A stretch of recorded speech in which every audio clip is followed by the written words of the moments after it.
Muy bien, bienvenida Susana, buen día.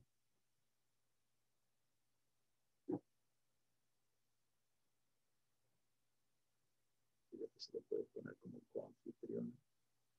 Sí. Está Susana. Sí. Hola Susana. Y no es un programa de televisión.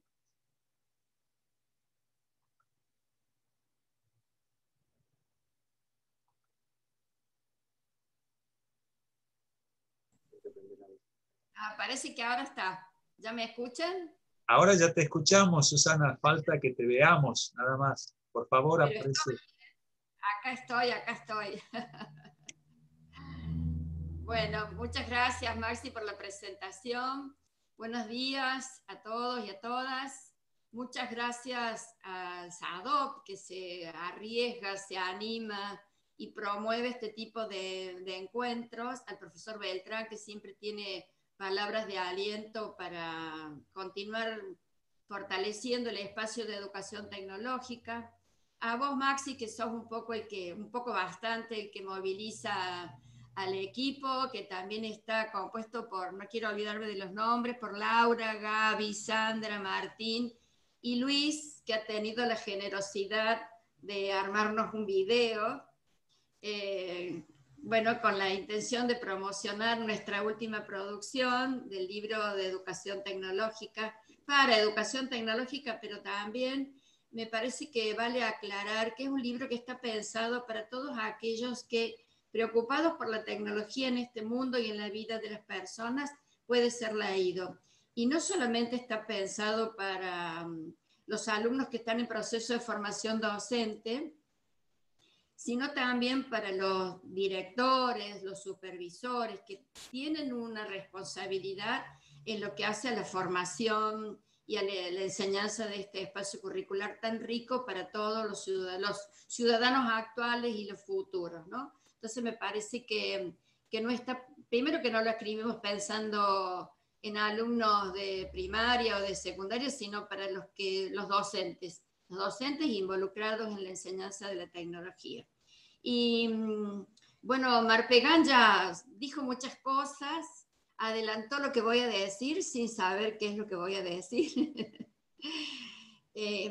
Obviamente que comparto su análisis de caracterizar lo que estamos viviendo en este momento. Hace 8 meses, estaba por decir 8 años, 8 meses que estamos en un proceso de aislamiento, de confinamiento, algo que creo que ni aún en las películas de ciencia ficción podíamos imaginar que nos tocaría vivir por estas circunstancias. Y me parece interesante el título de las jornadas, que han denominado la enseñanza de la educación tecnológica en los escenarios actuales. Y este no es un escenario menor al que no puedo dejar de considerar para pensar esto que Maxi me pide de la didáctica de la educación tecnológica. Voy a intentar compartir mi presentación. Voy a pedir disculpas si por ahí no me sale del todo, pero la intención es compartir algunas imágenes para colaborar con el pensamiento, con la pregunta que pueda generar. Así que, bueno, acá vamos a ver si puedo empezar desde el principio. Bueno, ven, ya se fue. Lo que voy a trabajar hoy, además, Maxi, te cuento que no me estoy viendo, así que no sé qué es lo que hice, espero que me estén escuchando. ¿Me escuchan? Susana, se te escucha perfecto, se te ve mejor aún, y Bueno, lo que no vemos es tu pantalla. ay, qué gracioso, ¿y cómo hago?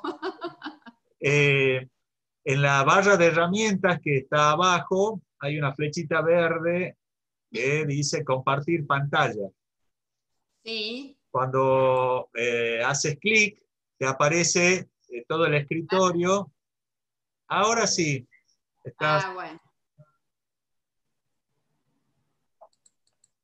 parece que me olvidé de un paso. Bueno, acá vamos. Entonces, estoy por tratar de exponer acerca de la didáctica de la educación tecnológica en tiempos de pandemia.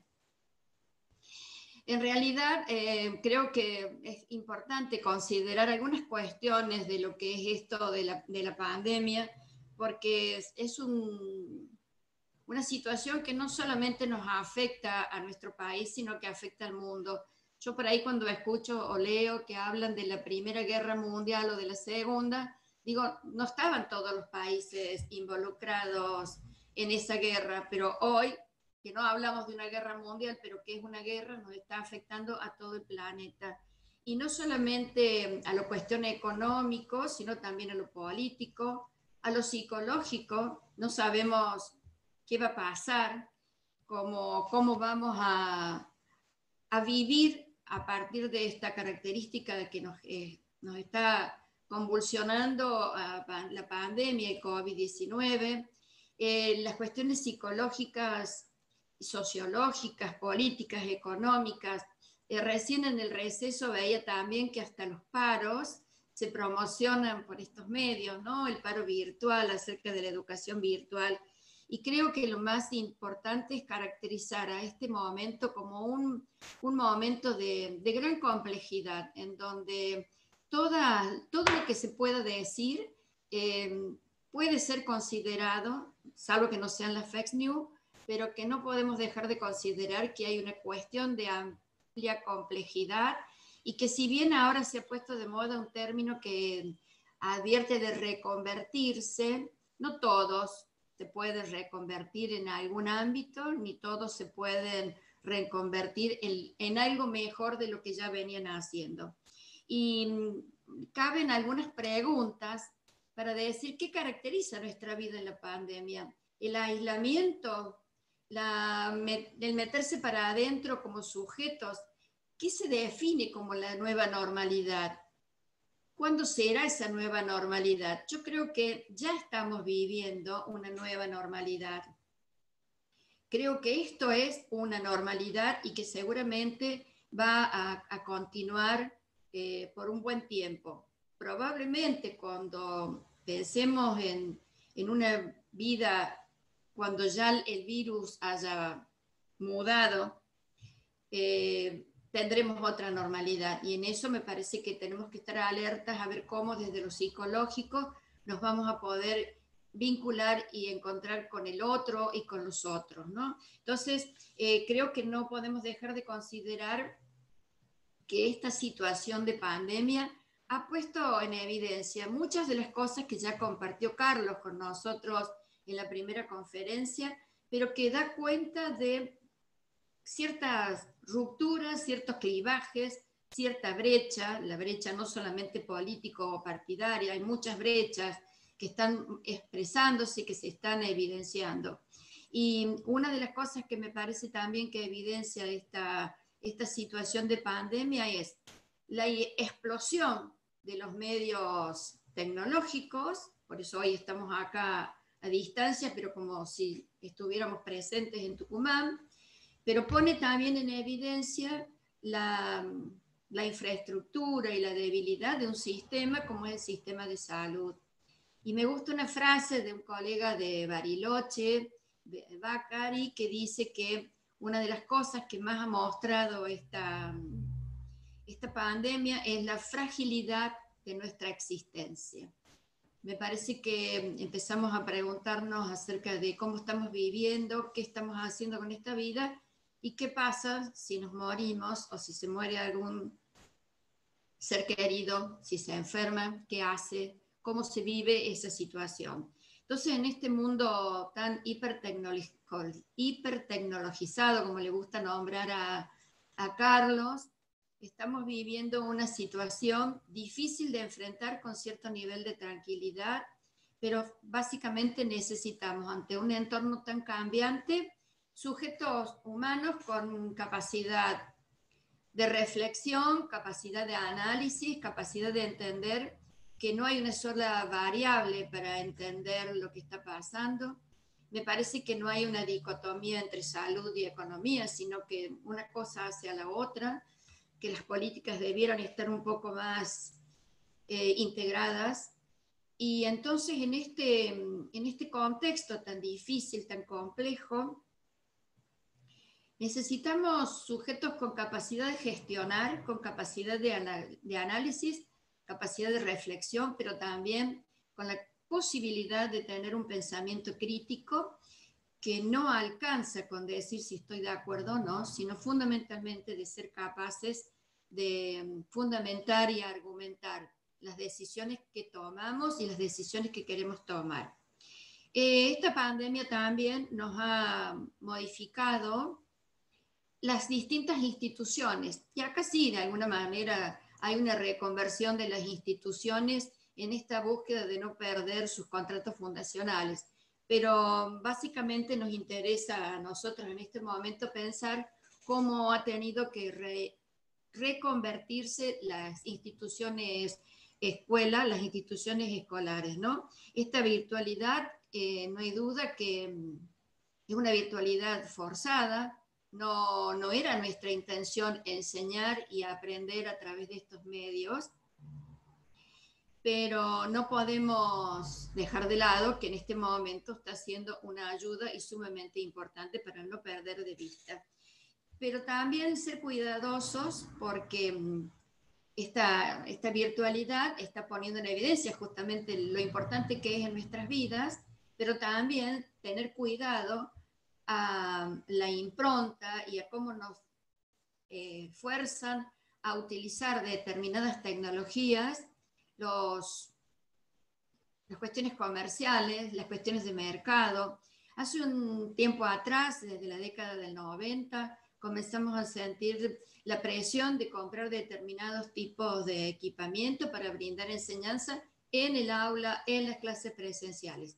Hoy vemos que hay muchas otras opciones que de alguna manera las voy a tocar para poder explicar algunas cuestiones. Entonces, desde tener cuidado que nos sintamos acosados por utilizar determinadas tecnologías para poder enseñar. Y me parece que también lo que hay que pensar es cómo esta virtualidad nos está exigiendo algunas otras cuestiones. Una de ellas, que me parece sumamente importante, es preguntarnos quiénes estamos detrás de estas pantallas. Yo leo algo de lo que tengo, que comparto con ustedes.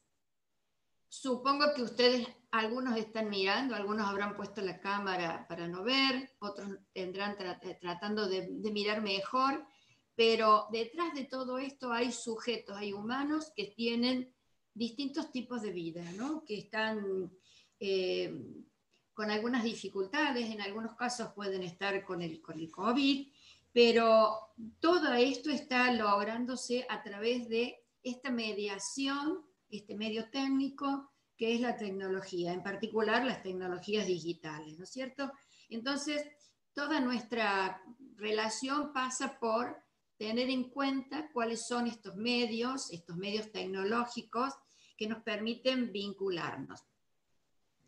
Me parece que yo me pregunto si cuando damos clase, cuando damos estas conferencias, nos preguntamos cómo vive, cómo está el otro sujeto, cómo está el otro humano frente a esto que estamos planteando. Y me parece que es importante considerar que esto de la educación virtual hay que atenderla porque la escuela se ha mudado de lugar. Antes estábamos en un establecimiento que podría ser un establecimiento muy bien puesto, con todas las condiciones edilicias para brindar una buena educación. En otros es un edificio tal vez venido a menos, con algunas deficiencias infraestructurales, pero bueno, estábamos acostumbrados a que había un establecimiento, un edificio donde asistíamos a enseñar y a aprender. Y ahora nos vemos invadidos o nos vemos ayudados por esta mediación que hemos dado en llamar educación virtual o tecnologías digitales, ¿no? Me parece que estos son los términos nuevos que nos están siendo de mayor utilidad o que comenzamos a hacerlos como más cotidianos en nuestra vida para enseñar y aprender. La escuela, tal como la conocíamos, dije, se ha mudado, entonces el proceso de enseñanza y aprendizaje se da en la casa, dentro de la casa se puede dar en la cocina, en un living, en un comedor. A veces tienen que compartir el espacio con otros que están trabajando también. El home office salió de la oficina característica para instalarse en la casa. Entonces tenemos un entorno virtual que hace que nos tengamos que ubicar. Pero yo me acordé que siendo muy chica había una serie de televisión que se llamaban Los Supersónicos, en donde todo era ciencia ficción. Pero cuánta similitud y cuánta realidad tiene con lo que estamos viviendo hoy. Hacemos una consulta al médico por la pantalla, leemos los diarios en la pantalla, tenemos que trabajar y a veces la voz y la imagen del jefe que nos avisa, que nos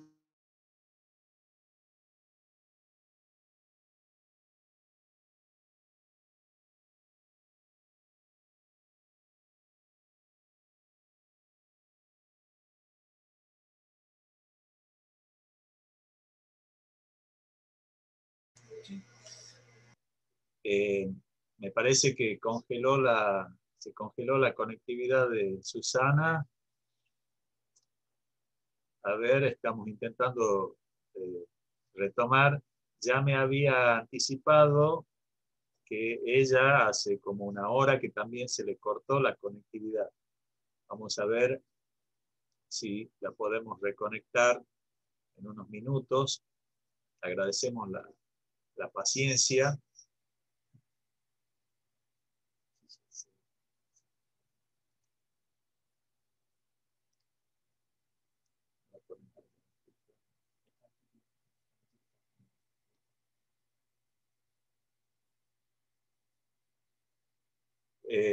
Ya se está reconectando, así que esperamos en un minutito tenerla nuevamente.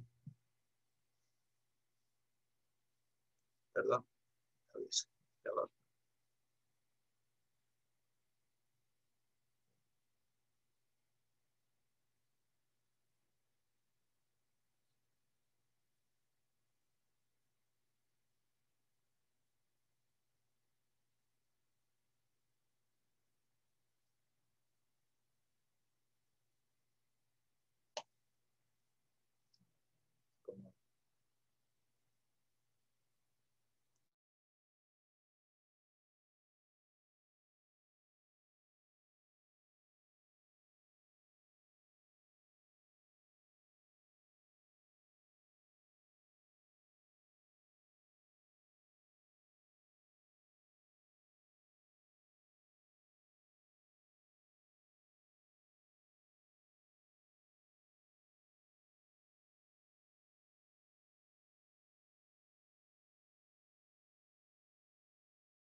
Se le cortó internet.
¿Olvi?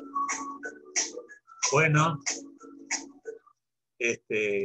gracias a las más de 200 personas que se han mantenido con paciencia esperando esta reconexión.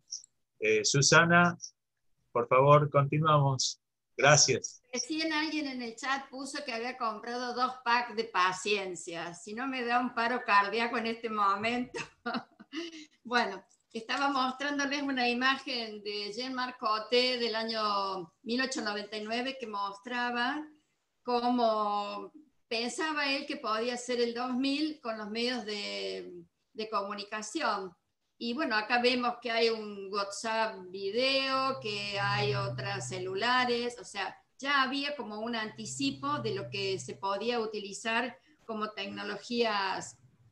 En ese momento eran imaginarias, ¿no es cierto? Pero me parece que de todo lo más importante y lo más relevante que tenemos que pensar acá cuando hablamos de educación virtual y cuando tenemos que hacer y dar clase, es pensar cuáles son los contenidos que vamos a enseñar. ¿Qué pasa con todo lo que está prescrito que tenemos que enseñar?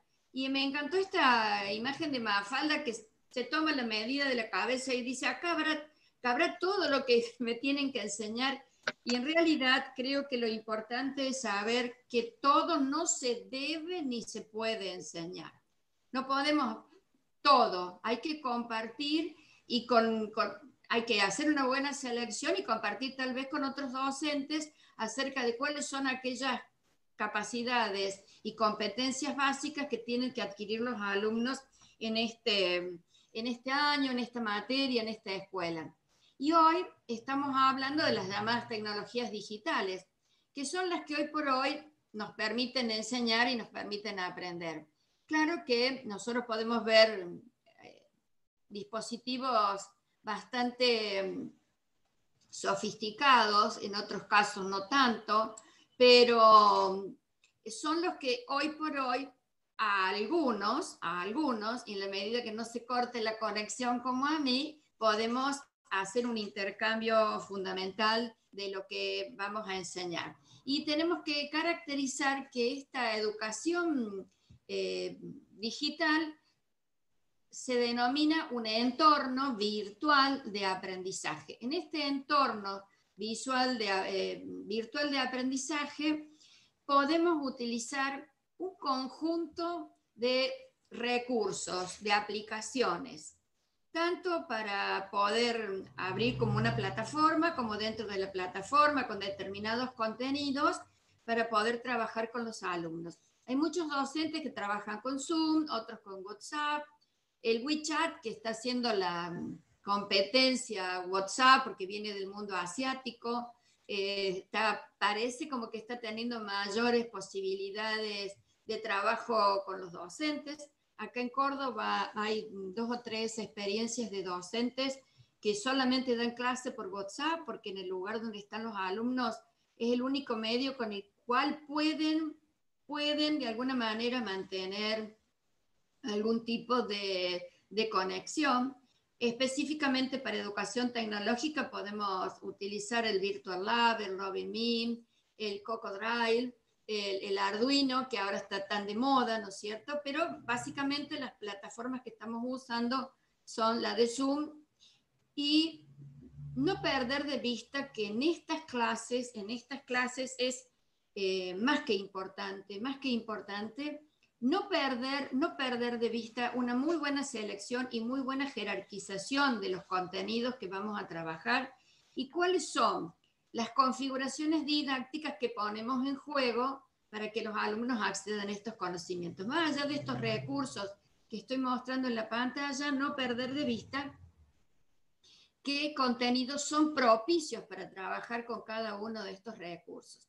Pero también tenemos que pensar que hay una serie de software libres para utilizar con muy buenos resultados, ¿no? Las hojas de cálculo, la capacidad para hacer representaciones o diseños, para grabar algún programa o algún video, editar imágenes, que a los alumnos un poco les gusta esto de poder ser productores de sus propios aprendizajes, de sus propios videos. Entonces, me parece que también es una buena herramienta estos de los software libres para poder trabajar.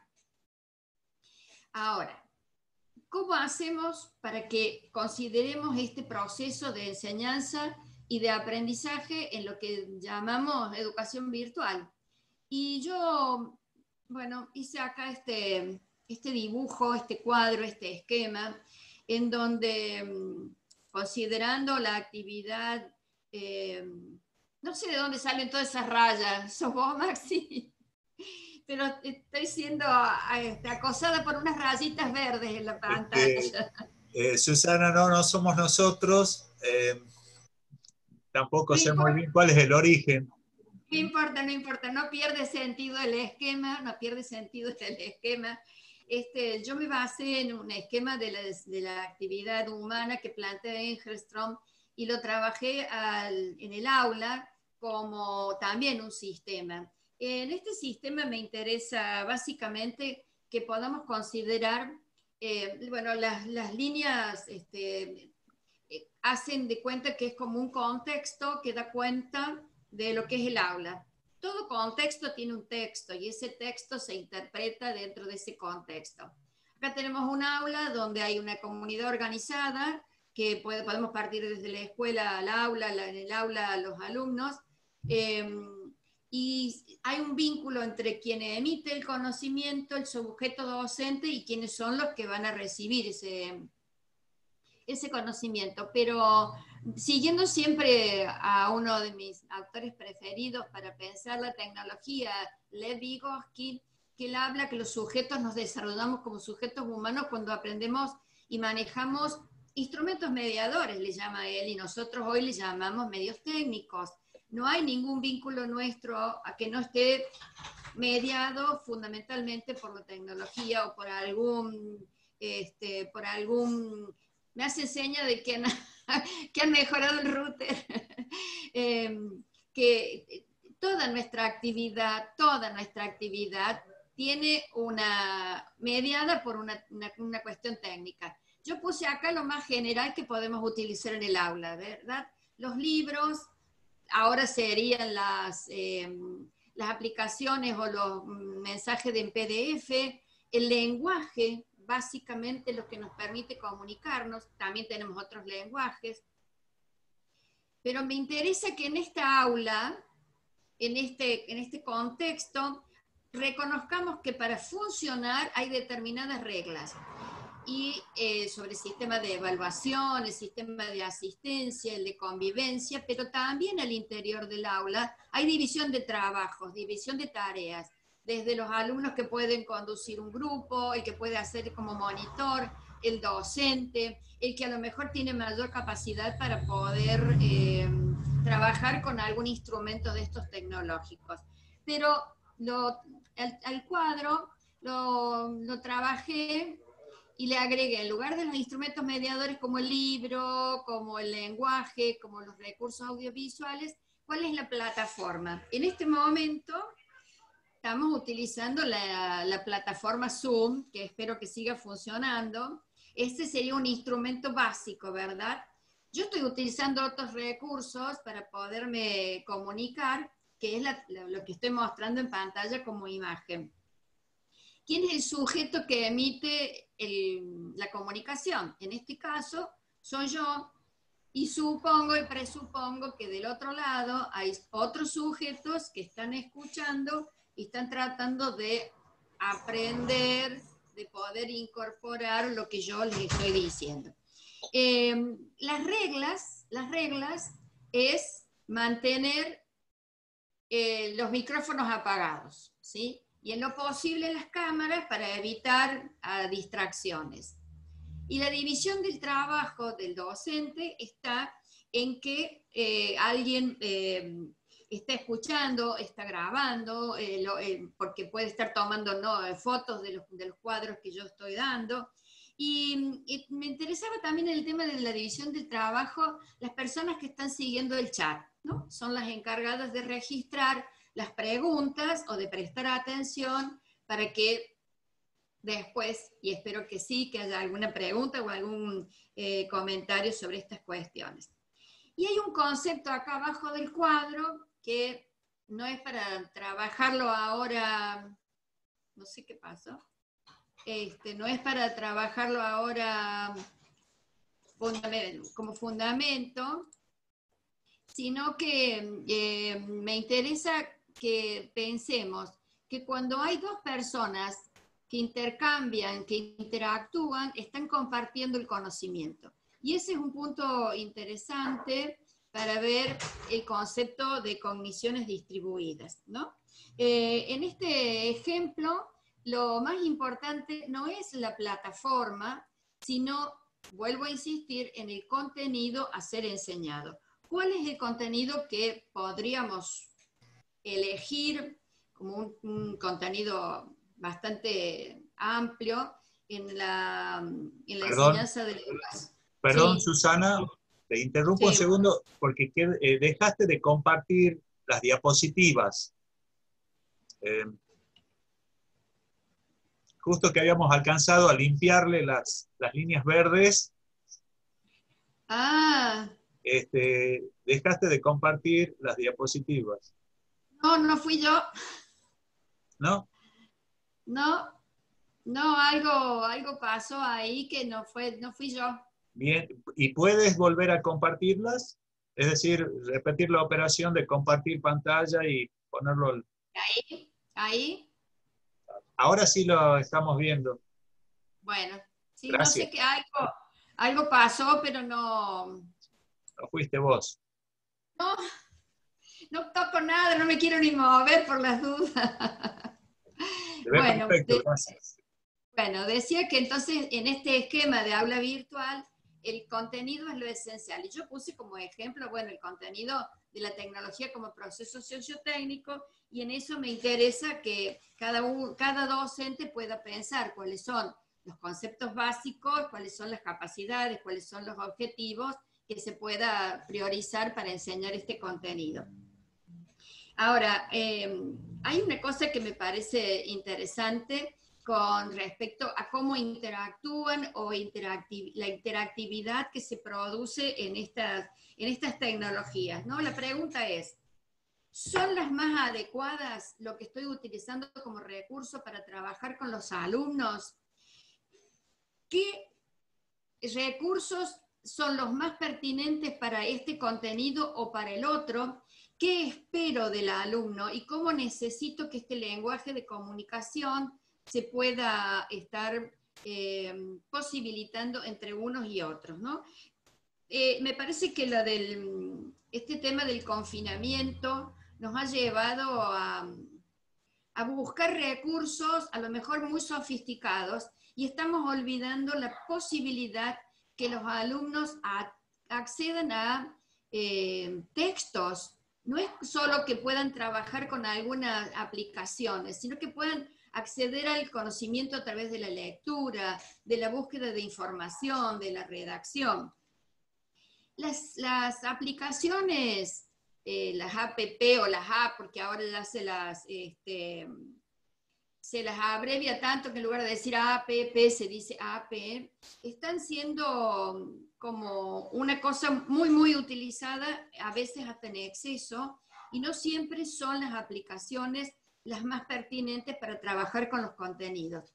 Howard Gardner utiliza dos conceptos que me parecen interesantes para decir con respecto al uso de las app, y él habla de dos tipos de sujetos, los sujetos competentes y los sujetos dependientes. Nosotros tenemos que tratar de lograr que los alumnos sean sujetos competentes con el uso de estas aplicaciones.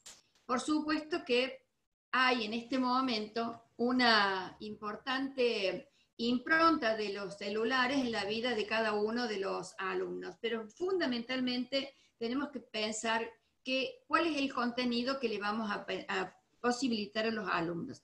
Porque estamos viendo que básicamente en los adolescentes hay un uso excesivo de este dispositivo y se le llama la cultura del dormitorio, pero una artista plástica ya en el año 1970 hablaba de cómo el adolescente se mete adentro de la habitación y crea determinadas obras, ¿no? Entonces, los alumnos hoy ingresan a su dormitorio, trabajan mucho con los celulares, pero no sabemos si están creando grandes obras o están jugando o están comunicándose por Instagram, por Facebook, ¿no? Y esto está trayendo el exceso de uso de estas aplicaciones y el uso de las aplicaciones o el uso de las clases virtuales está trayendo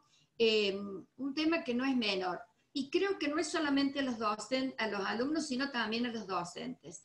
Y es el tema de la fatiga mental. Esta situación que nos ha tocado vivir hace unos minutos a todos nosotros, la impronta de que pueda no verse, de que no pueda escucharse cuando tenemos un tiempo acotado, genera una situación de estrés, y estar atento también genera una fatiga que no está siendo considerada. Cuando por allí se dice que cuando se volverán a las clases o cuando se abrirán las escuelas, hay que no aceptar esa frase, porque la escuela ha seguido funcionando, los docentes han seguido dando clase en condiciones en las que no estábamos preparados, en condiciones en las que no estamos preparados, en condiciones en donde, si bien la escuela a lo mejor podía no tener todos los recursos necesarios, pero estábamos en la escuela. Hoy tenemos que dar clase desde el hogar con los recursos con los que tenemos. A mí se me cortó la conexión, pero porque hay un exceso de uso y porque por otro lado no podemos dejar de lado que las empresas no están prestando un buen servicio, porque como no están permitiéndose un incremento en las cuotas, un incremento en ser un usuario, pagamos las consecuencias, lo que tenemos que utilizar efectivamente esta cuestión. Y por eso el concepto de interacción se vincula con el de interactividad entre cada uno de los sujetos que estamos en este proceso de comunicación virtual. Y por eso vuelvo a pensar, ¿quiénes son los sujetos que están atrás de las pantallas? ¿Cómo nos constituimos como sujetos mediados por las tecnologías? Yo he puesto acá una imagen en negro porque me parecía que era significante en el sentido que cada sujeto para el otro es un mundo que uno no conoce. Pero en el mundo de Internet siempre hay alguien que está como agazapado detrás de lo que uno cree que esto está bueno. Entonces me parece también que tenemos que pensar cómo nos vinculamos con la tecnología, cómo naturalizamos e invisibilizamos muchas veces el uso de estas tecnologías sin tener en cuenta lo que hay detrás y el uso y el mal uso que se pueda hacer. Por eso me parece sumamente importante vincular a los sujetos con el uso de estas tecnologías en el aula. Porque si bien lo subjetivo refiere a esta disposición que cada uno de nosotros tenemos, que la vamos construyendo a partir de saberes, de creencias, de la educación que nos dan los padres, en el vínculo que tenemos con los compañeros, con los vecinos, se produce, se construye en una interacción constante, bueno, yo puse acá con el mediado siempre por la tecnología, pero es la mediación técnica que existe en cada una de nuestras vinculaciones. Y me interesa esto porque somos los humanos los únicos que nos preguntamos por nosotros mismos. En esta imagen, que está un poco loca porque tengo mujeres con burka, mujeres que están trabajando con la computadora, las imágenes de Tailandia, pero también tengo imágenes de Tucumán, cómo los niños ya están relacionando naturalmente con las tablets o con el celular, pueden identificar cómo entrar a un celular y ver cuál es el YouTube, el tutú, cuando no saben hablar. Y entonces me parece que es sumamente importante mirar cómo cada uno en distintos contextos de nuestra actividad y en distintos contextos de nuestra vida utilizamos tecnología. Las empanadas, ¿qué tiene que ver las empanadas acá con esta conversación sobre lo que es la educación virtual? Porque allí hay técnica, hay historia, es interesante ver cómo ha ido esta cuestión diacrónicamente instituyéndose en una sociedad como la tucumana. ¿Qué pasa con la técnica del repulgue? Y de ahí podemos ir a mirar cómo una señora mayor interactúa con un robot que a lo mejor le está llevando la medicación, que la está alentando, que está compartiendo cosas, pero en todas nuestras actividades usamos la tecnología, a tal punto que naturalizamos su utilización, la invisibilizamos, no la cuestionamos, y me gusta utilizar un término que es el de invisibilizar la tecnología y vamos conformándonos como una familiaridad acrítica. No nos preguntamos ni nos preocupamos por estas cuestiones. Ahora, hasta el momento no hablé de didáctica, porque me interesa en este momento esta vinculación en el escenario actual que es la pandemia, las tecnologías digitales, cómo voy a enseñar los contenidos y en qué medida me incide en definir lo que es la didáctica específica. Bueno, perdonen que es bastante texto esto, pero para que quede un poco más grabado, más entendible lo que quiero plantear sobre la didáctica específica de la educación tecnológica. Miren, hablamos de una didáctica específica porque comprende el estudio de las relaciones entre los objetos de enseñanza, que es la cultura tecnológica, el mundo artificial, el mundo en el que vivimos, el mundo de las técnicas, y el sujeto del aprendizaje, ese niño, ese joven, que hoy vive en la cultura del dormitorio, y cómo son las decisiones que el docente va a tomar para poder, haciendo uso de estas tecnologías, va a tener una intervención didáctica. considerando siempre que el proceso de enseñanza y el proceso de aprendizaje es una práctica situada. Y en esto de práctica situada me interesa rescatar y recalcar que lo situado es cada docente con su grupo de alumnos. Puedo pertenecer a una institución en la que parece que los medios técnicos están disponibles, pero ahora el niño, el joven, ya no está en la escuela, está en su casa, con suerte está en la casa, a lo mejor está bajo de un puente o está bajo un árbol en el río.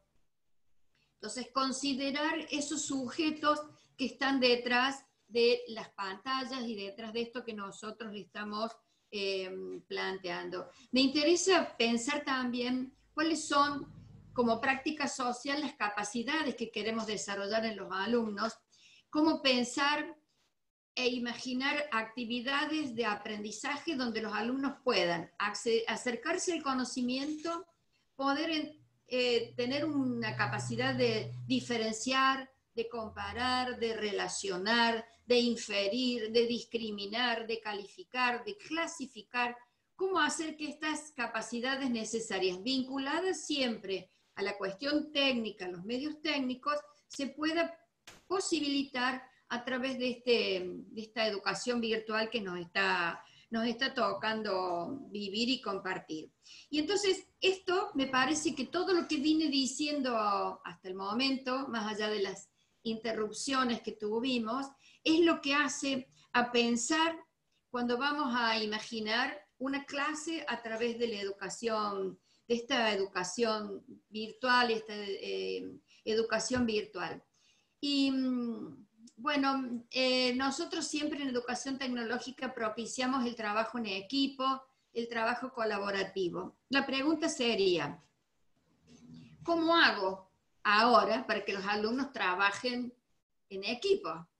Bueno, según he leído, Google Meet está armando un algo en la que el docente va a poder conformar grupos, darles un espacio en la pantalla, que los chicos puedan comunicarse entre sí y el docente habilitar la palabra a cada uno de los grupos. No sé si es mi expectativa de que eso pueda ser, pero eso es lo que yo leí y eso es lo que yo leí sobre lo que nos puede proponer Google Meet. Entonces, me parece que el trabajo colaborativo estaría buscando que los chicos puedan hacer, porque ellos tienen conexión entre sí mismos, con algún tipo de actividad para no perder esta cuestión de colaborar y de cooperar. ¿Y qué pasa cuando decimos que la educación tecnológica tiene como una configuración didáctica básica la resolución de problemas? Bueno, si el problema no tienen que construir nada, nosotros le podemos dar el problema, explicando el problema y dándole hasta la solución. Y la consigna de actividad puede llegar a ser: diseñen la solución que se optó, imaginen, representen o diseñen otra alternativa, transformen el problema en otro tipo con las mismas restricciones, que los chicos puedan identificar dentro de ese problema cuáles son las restricciones que tienen, no solamente ellos para resolver el problema, sino también las restricciones que tiene la concreción del problema o las restricciones en la comprensión de lo que es la consigna de trabajo.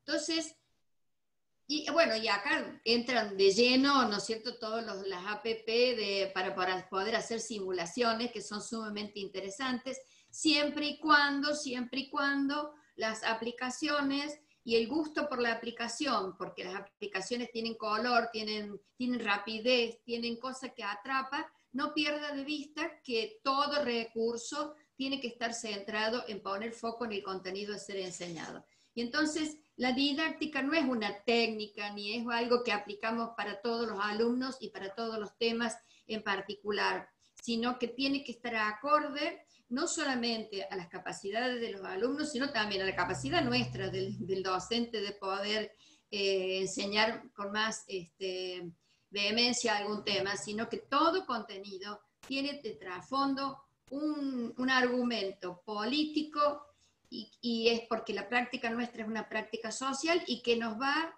a guiar desde una perspectiva ética a definir cómo, por qué y para qué enseñar lo que enseñamos.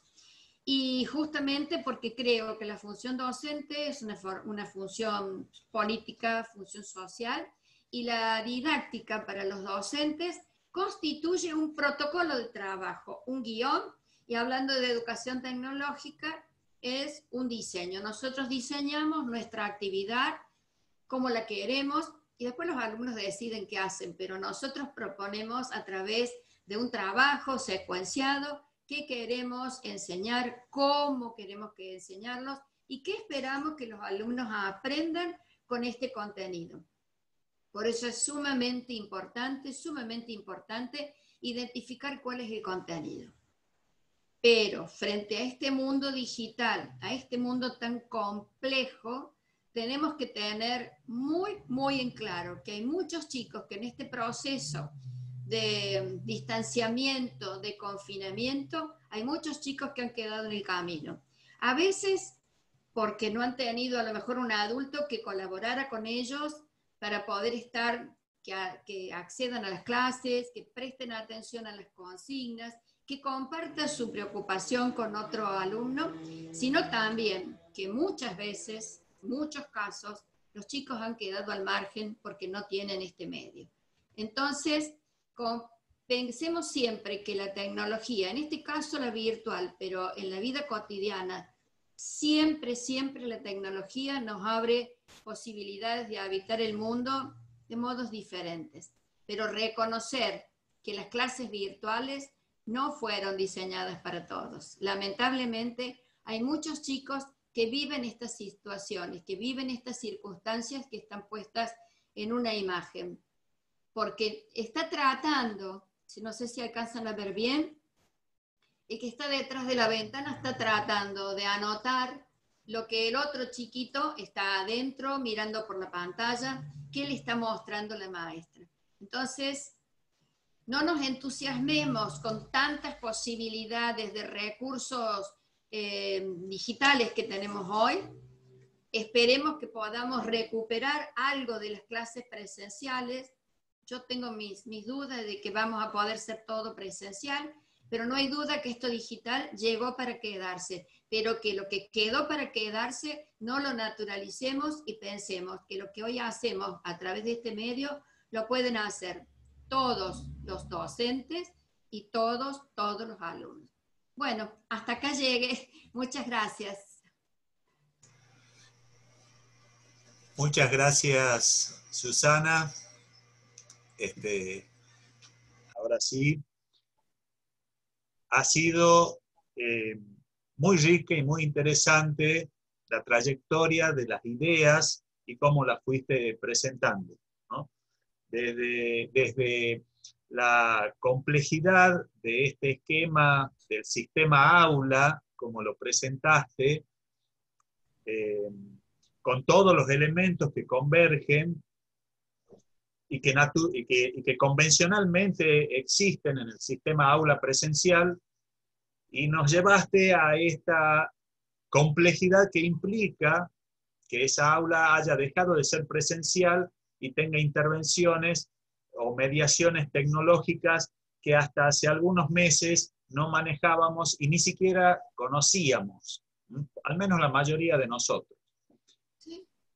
Y en este transitar de ideas, pusiste en el foco de atención al sujeto que aprende, ¿no? Y atravesado por la cultura, hablaste de la cultura del dormitorio, el chat explotó sobre esta cuestión, porque efectivamente es parte de la cultura de los niños y de los adolescentes, ¿por qué no también de los adultos, como dijiste al principio? Pero qué interesante es pensar que no todos tienen dormitorio, como dijiste al último, no todos tienen dónde vivir o las condiciones adecuadas para vivir, pero aún así están atravesados por esa cultura de las redes sociales. Entonces, has presentado esta complejidad y le has sumado las restricciones que las tecnologías y las situaciones, y la situación sanitaria y económica, las restricciones que ponen a nuestro actuar. A todo esto el chat ha sido un volcán de ideas divergentes sobre la variedad de enfoques que nos fuiste presentando, ¿no? Voy a transmitirte algunas de las preguntas. A ver, tengo tantas cosas por acá anotadas. El equipo me está pasando y me pasa más y más preguntas. Vamos a hacer algunas. Una de las preguntas que nos llamó mucho la atención tenía que ver con esto que hacemos. ¿Es dar clases? Esta es una pregunta. Hay otra ahí en cuestión que dice, ¿será que estamos presenciando nuevas configuraciones didácticas frente a estos límites que nos propone la nueva escuela? A ver, Susana, te voy dejando esas dos inicialmente. Veamos si puedes contestar. Sí, claro. Interesantísimas las dos preguntas, muy interesantes. La clase se instituye como tal cuando un docente se inviste como docente frente a otros que se tienen que investir como alumnos. Hago este gesto porque lo hacemos en la clase, ¿verdad? Entramos al aula y bueno, o hacemos palmas para que los chicos nos escuchen, pedimos a gritos un silencio, o nos paramos simplemente y esperamos que los alumnos se den cuenta que nosotros estamos. En el momento en que los alumnos comienzan a ubicarse en el lugar que les corresponde en el aula, se instituye la clase. Entonces, esa misma idea, esa misma representación que yo hago en este momento y que les explico, es la misma cuando damos una clase por este medio. Hola chicos, ¿están? Juan, Pedro, a ver, ¿quién está faltando? Hay uno que lo escucho pero no lo veo. Ay, a vos te veo pero no te escucho. O sea, comienzan las reglas para que la clase se dé. Entonces, una vez que estamos todos acomodados y que la internet funcione, comienza la transmisión del contenido. Y cuando digo transmisión, digo, el docente expone, presenta el tema, presenta la clase. Yo no reniego en este momento, no he renegado nunca del valor que tiene una buena exposición por parte del docente.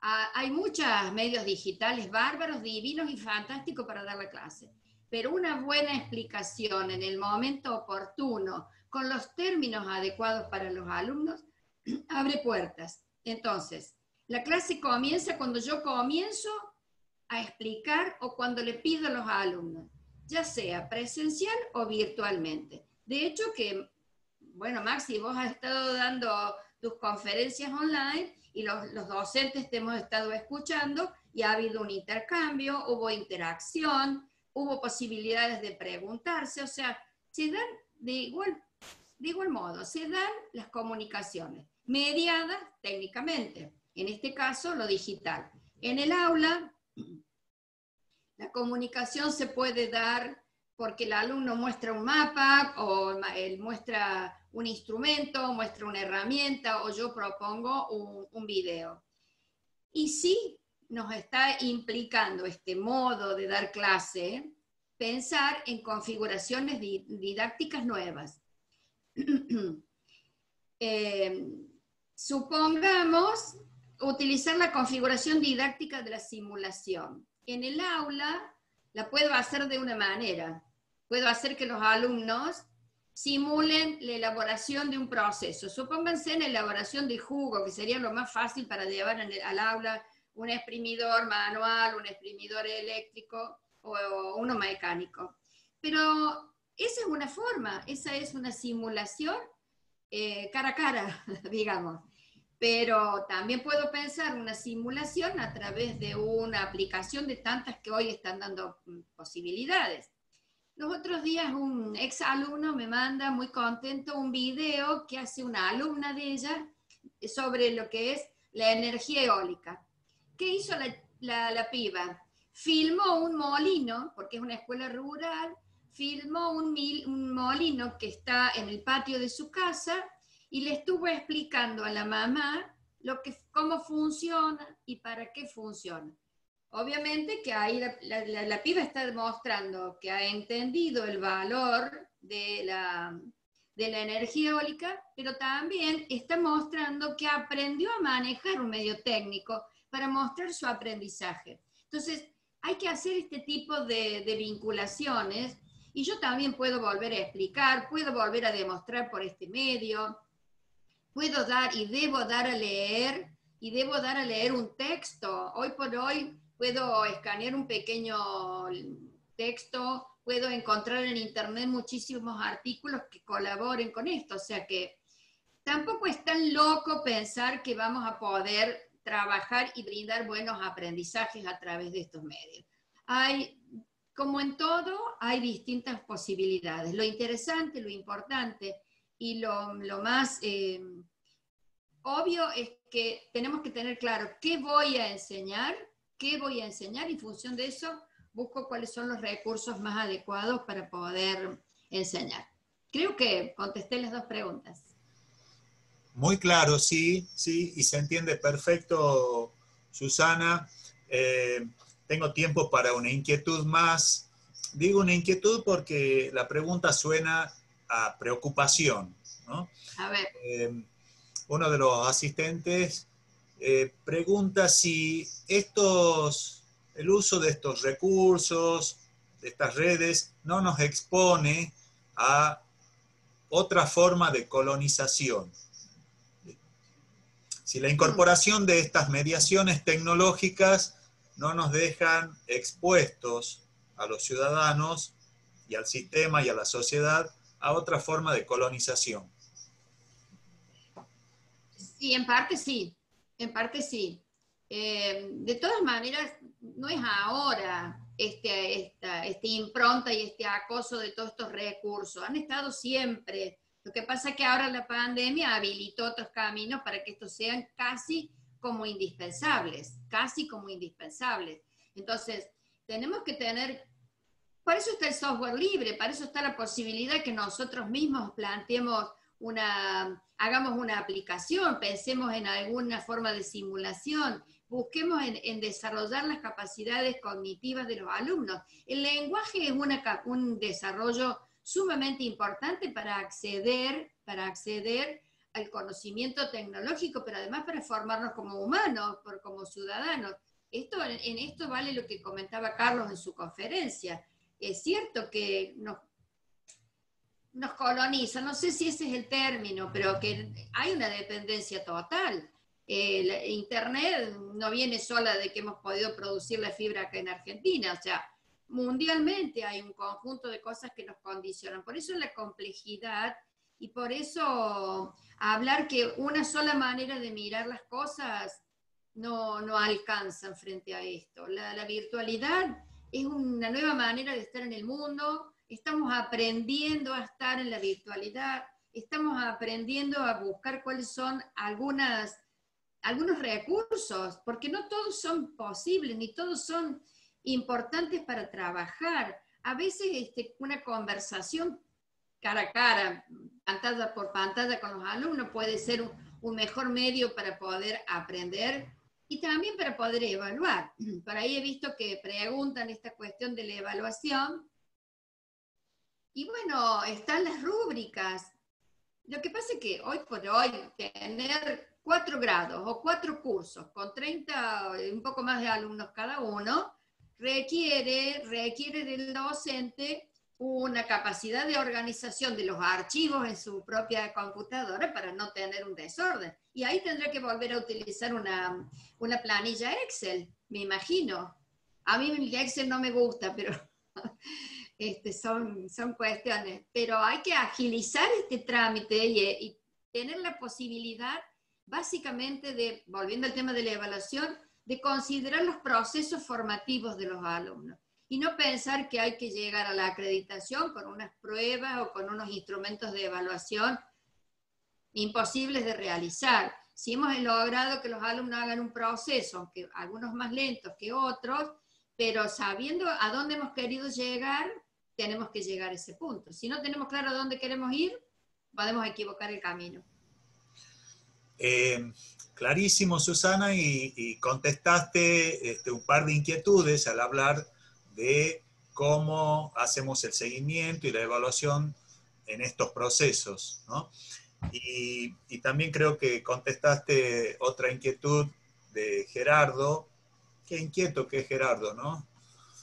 Ya me va a mandar un WhatsApp. Si no Sí, contesté bien, me va a mandar un pregunta WhatsApp.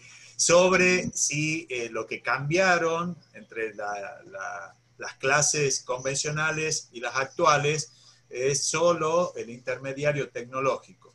Entonces creo que tu respuesta ha englobado todo esto. Una última cuestión para cerrar, que está planteada en el chat, ¿no? Solo nos interesa la alfabetización digital, está planteado ahí como una inquietud, y otro participante nos dice, sería interesante diferenciar la educación digital de la virtualización de la enseñanza, ¿no? Cómo ir distinguiendo. A ver, Susana, ¿nos organizas algunas ideas? Bueno, el tema de la palabra alfabetización, a mí mucho no me convence porque parece que que estamos al margen de todo proceso de aprendizaje. No hay duda que hemos tenido que aprender otras formas de comunicarnos, otras formas de acceder a la información, una distinta manera de plantear un guión de enseñanza. Porque a lo mejor uno iba a clase y con la pregunta que hacía de la clase anterior podía armar una clase presencial. Hoy hay que pensarlo de otra manera. La educación digital, creo, entiendo, puedo estar equivocada, tiene que ver con aprender a usar todos los medios digitales que existen. Me parece que eso sería una especialización o una formación que a alguien le interese particularmente esa cuestión. Ahora, la clase virtual se nos ha impuesto, cayó, y nos hemos tenido que hacer cargo. Entonces, lo que tenemos que pensar los docentes de educación tecnológica en particular, porque la jornada está dedicada a todos nosotros, es pensar cómo dar clase con contenidos que a veces suenan tan prácticos porque parece que hay que hacer, a utilizar este recurso en donde hay otro tipo de vinculación con los alumnos y con el contenido a ser enseñado. Entonces, me parece que hay que no perder de vista, vuelvo en esto, el tema de los contenidos, qué quiero enseñar, para qué lo voy a enseñar, cuáles son los procesos más relevantes que los alumnos puedan aprender. Una cosa, por ejemplo, si los chicos pueden identificar que todo proceso lleva determinadas insumos y pasa por determinadas operaciones, bueno, una vez aprendido un sencillo proceso, después puede o debería transferir ese aprendizaje a otros procesos más complejos. Pero me parece que lo digital pasa por preocuparnos particularmente por un campo de conocimiento que es interesante, que es atractivo, pero que no sé si a todos nos interesaría aprender esas cuestiones. Sí creo que hoy nos hemos visto en la urgencia y en la necesidad de aprender cómo manejarnos en un aula en donde yo estoy en mi casa, en mi escritorio, y los chicos están, vaya a saber uno dónde está. Y ahora que veo, acá está lo que Carlos estaba promocionando. Muchísimas gracias, Susana. Además, por el chat nos están pidiendo que por favor nos envíes el Power para que lo podamos compartir en el Facebook de SADOP, donde también vamos a compartir las videoconferencias. y nos están pidiendo, bueno, que todo el material que está circulando en esta mañana y en las próximas jornadas pueda ser compartido. Voy a mostrar el Así libro que porque hay alguien que lo muestre, que pide que lo muestren. ¿Se ve? sí, se ve perfecto. Bueno, y acá Adriana pregunta, un autor que hable de interactividad, me parece que es, hay muchos textos, pero es muy interesante volver a algunas fuentes. Vygotsky es uno, Luria es otro, que también, siguiendo la línea de Vygotsky. Y bueno, los libros nuestros de los últimos años que hemos tenido la posibilidad de escribir, varios de nosotros, Marpegan. Ya que estoy, me permití un segundo, porque este es un libro cooperativo, federal, que escribimos. Todo el tiempo que necesites. Este libro lo escribimos desde distintos lugares de nuestro país, Buenos Aires, Gabriel Marey, Silvina Artaclein, Eduardo Toscano, Pedro Flores y Gerardo desde el sur, Pedro desde Puerto Madryn y Gerardo desde Caleta, Daniel Richard desde Paraná, Entre Ríos, y Gabriel Ulloque y yo desde Córdoba. O sea que, y es un libro que compensa muchos temas bueno, que están en circulación y están siendo necesarios también. Y bueno, y el librito mío, que ya tiene sus años, porque lo hice en el 2016, y pasó el último que me queda, que lamentablemente está agotado, no se consigue, y por ahí me da ganas de volverlo a reeditar. Bueno, es todo lo que tengo para compartir. Quedo a disposición de ustedes para lo que parezca que puedo seguir aportando y discutir. Y estaría bueno que si hay alguien, mientras me escuchó, dijo, no estoy de acuerdo con lo que dice, que me lo haga llegar, porque me ayudaría, bueno, por supuesto argumentando, me ayudaría a seguir pensando. Así que muchísimas gracias a todos. Los que no veo, pero supongo que están. Acá parece que hay 197 participantes. Así que bueno, muchas gracias. Susana, el chat en general ha mostrado muchísimo agradecimiento a tu disposición, a tu generosidad, y sabemos que en realidad uno podría decir más cosas, el tiempo nos condiciona y nos limita, y también queremos ser respetuosos en ese sentido con nuestros colegas, así que vamos a seguir recepcionando inquietudes a través del correo electrónico, al Facebook de SADOP. Tengan en cuenta que pueden manifestarse, expresarse, como dice Susana, los comentarios, el disenso, la crítica constructiva, los argumentos, todo nos sirve para construir educación tecnológica. Lo había planteado Carlos en su ponencia. Sí. Estamos en un momento donde definimos, ¿sí?, muchas cuestiones, dadas las características del escenario en el que nos toca dar las clases.